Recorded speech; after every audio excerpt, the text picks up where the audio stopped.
Hey guys, so earlier this week I uploaded my God of War review, which was a complete train wreck.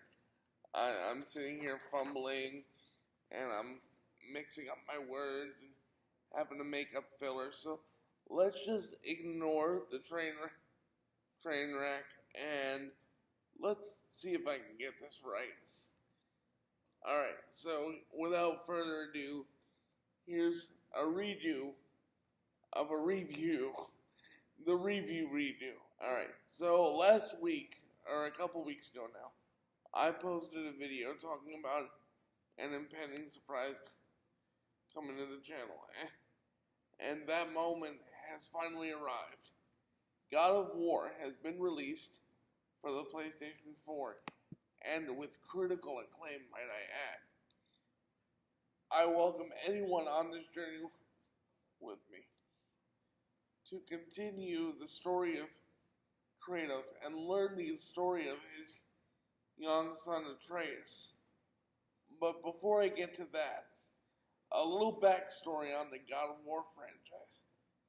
Kratos first smashed his way onto the PlayStation 2 gaming console in the year of 2005 with an engaging storyline and a ridiculously fun combat engine that mirrored the style of Capcom's Devil May Cry. It was a classic tale of revenge that was brilliantly told by SCE Santa Monica Studio. Extremely gory, yet strangely satisfying, and it felt like it honestly borrowed some creativity from movies such as 300 and other movies of the like. The last God of War game to come out for the PS4 was the God of War 3 remaster in the year of 2015. Now we are 3 years removed from the story of the Spartan that killed Zeus. Spoilers ahead, sorry. Can God of War retain the magic that it had such a death grip on back in 2005? Let's find out.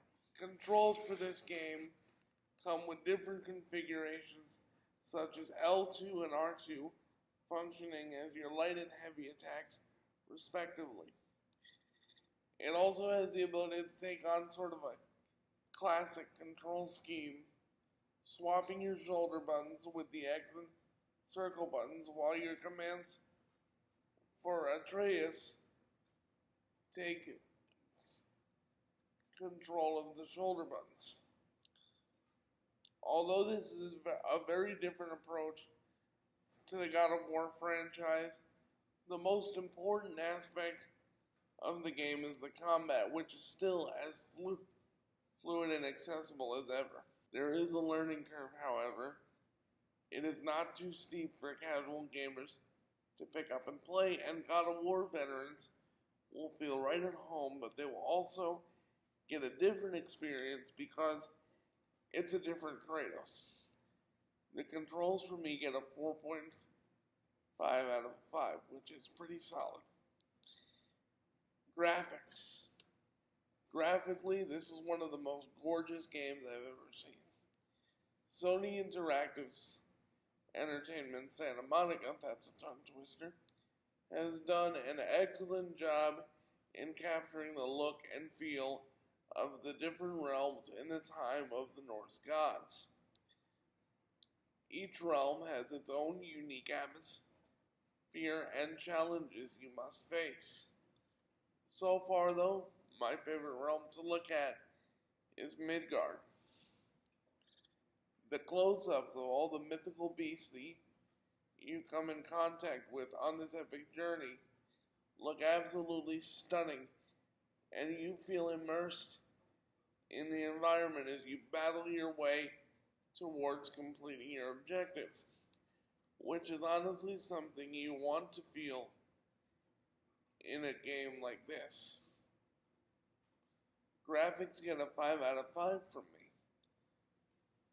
I will briefly speak about the sound effects and voice acting right now because that also is Excelsior. Everything looks and sounds absolutely amazing, from the environmental sounds such as birds chirping, water moving as you row the boat, and simply weapons clinking and clanging against each other as you battle. There are times when this game does not feel like a video game at all. It's so easy to get caught up in the sheer beauty of everything in this game. The soundtrack, which was done by Walking Dead composer Bear McCreary, really captures everything you're doing in the game. When you're searching for your next objective, the soundtrack is calm and beautiful. When you're in battle with normal enemies or boss fights such as ogres, golems, indestructible beings, and the like, the music gets as intense as in the battle in which you are partaking. Also, I should add they did their best to capture the feeling that you are in the realm of the Vikings by incorporating instruments that were known to be used in that time period. Lastly, but certainly not least, in this category is the voice acting. Replacing T.C. Carson as the voice actor of our protagonist is Stargate SG-1 actor Christopher Judge. I must admit, I was not really a fan at first, being a fan of all the other games. But as you progress further and further into the story, I started to warm up to him because once again, I realized this is a more mature Kratos than the one that was introduced to us back in 2005. Playing his young son Atreus is child actor Sonny Suljic. I'm sorry to you again if I butchered your name. 1,000 apologies. And the dynamic between these two actors really shines through in their portrayal of a father and son tandem. The supporting cast has a substantial role as well, but I won't go into them because this will turn into a 7 or 8 hour marathon video, but I will highlight the performances of voiceover legend Nolan North, as he uses his talents to voice not one but two voices in the same boss fight. Nathan Drake for the win! As the children of Thor, Modi, and Magni. The story and narrative is where this game is at its very best. In this story, you'll have a very mature yet still angry version of Kratos. He does have a really badass beard, though. The game centers on Kratos as he struggles to deal with being a widow, as well as being a father to his young son Atreus.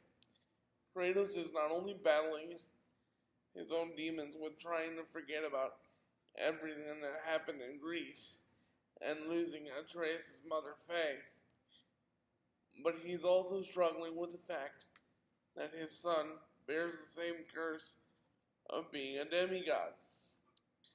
Every action in the game feels very weighted and meaningful, and as one would expect over time, they do grow closer together. Their mission is simple: get Faye's body to the highest point in all of the realms. This is a spoiler-free review, so I will not be telling you where the highest point in all the realms is, so you'll just have to figure that one out for yourself, alright? Different this time around, though. Kratos' weapon to start the game is the Leviathan axe that was enchanted with frost magic and handed down to him by his beloved Faye. And yes, the axe does play a role in solving God of War-esque type puzzles and is not only used as a weapon for combat.